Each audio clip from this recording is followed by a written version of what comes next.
Caitlin Clark gonna get you paid. I'd figure out a way to be her friend. Or her friend of me. That's what Angel Reese has done. Yeah, I think using the platform she has, that she's gained with all these followers nationally, but also globally. The WNBA didn't even anticipate this.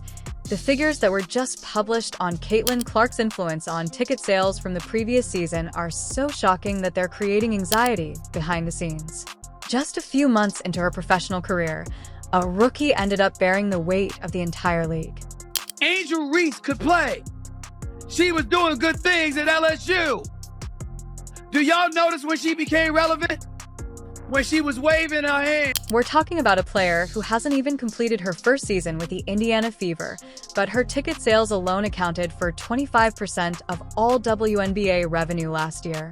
Yes, you read correctly. One rookie player with nearly a quarter of the league's ticket revenue tied directly to her name is suddenly in charge of $1 out of every $4 made by the WNBA. These aren't just hype.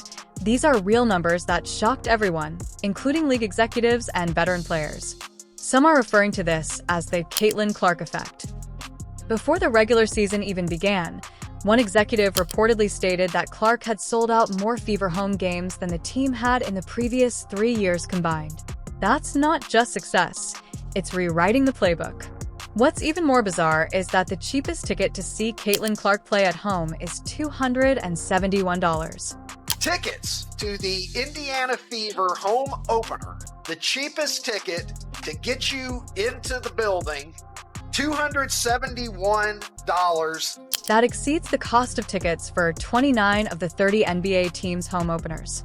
Indiana Fever, who continues to be box office. The Fever currently lead the WNBA in average game attendance and per game TV viewership.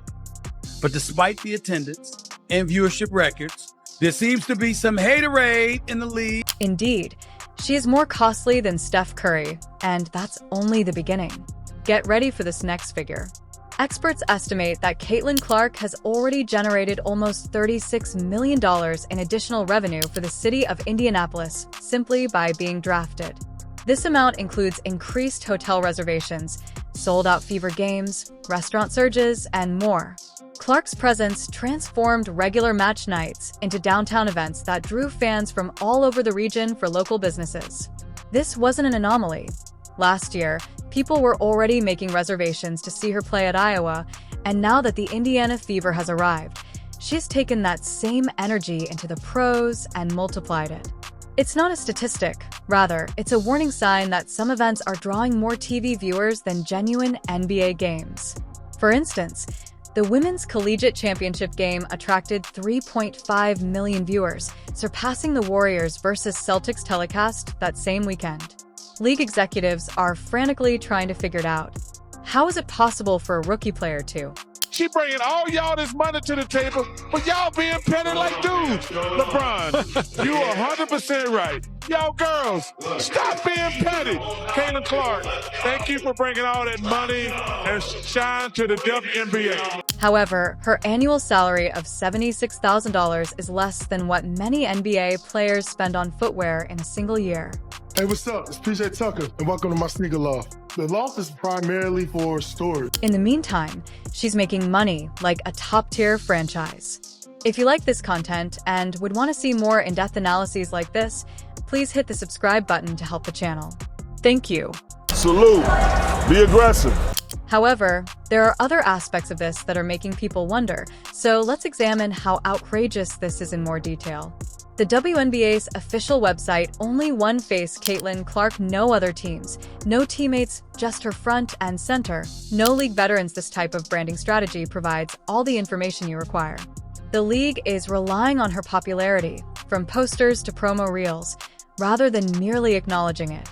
Her face is everywhere, not because she requested it, but because the league needs her. This is about the WNBA's ability to thrive in a competitive sports market, not just about trendy sales or trending tweets. Even her Indiana Fever teammates, such as Aaliyah Boston and Lexi Hull, have commended Clark for her ability to create space, draw defenders, and deliver laser-sharp passes. That's skill. But the camera, the crowd, and the attention are all Clark's, and she still receives the same rookie salary as other first-year players, $76,000 per year, with no bonuses or cut from her jersey sales. Simply a flat deal that doesn't account for the chaos she's causing at ticket booths and TV networks. Now, picture being the best player in the league and still not earning enough to pay for your own billboard. However, things get really heated when you follow the money trail. Fans weren't just impressed when the leaked numbers were released. They were furious. Comment after comment asked the same question.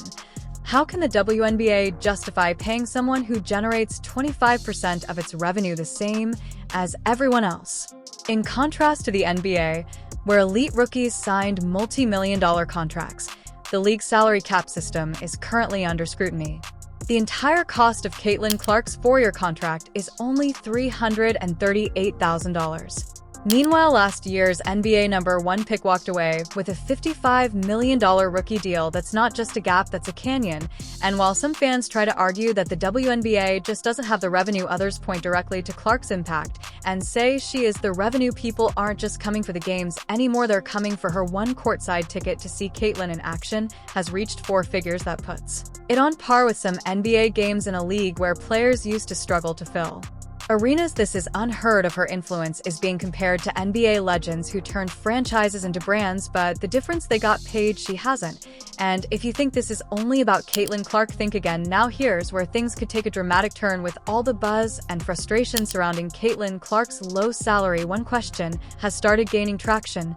What if she leaves the WNBA altogether? It's not just a wild theory, it's a real option. Elite female basketball players are known to earn far more money in other leagues, particularly in Europe, than in the WNBA. For instance, the EuroLeague has given players who lack Clark's level of market power contracts worth 6 or even 7 figures. If Clark were to travel to Turkey or Spain and sign a contract worth $500,000 to $1 million, exclusive of endorsements, she would still be dominating on the court, playing fewer games, and earning more money. Is a superstar, not a female superstar. She is a superstar. She moves the needle. The WNBA has been looking for someone who moves the needle. The ratings just came in. Caitlin Clark's game on Sunday.